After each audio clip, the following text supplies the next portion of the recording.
आमच्या माझ्यावरती कारवाई करू दे, त्याच्यात काही दुमत नाही, पण त्यांनी सगळ्या प्रश्नाची उत्तरे बाहेर येऊन देऊ दे आम्हाला.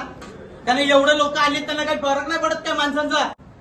आणि आम्ही कंटाळलो ना मॅडम, सारखं सारखं त्यांच्याजवळ यायचं. आम्ही काय, आमचे हक्क आहेत ना. पाणी पुरवठ्याचे अधिकारी घेतात ना पैसे आकारून, वसुली पद्धत फिरवतात ना, तेव्हा लाज नाही वाटत त्यांना.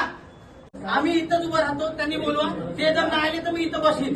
मी स्पष्ट सांगतो, तुम्हाला कायदेशीर कारवाई करायची माझ्यावर करा, मी सक्षम आहे.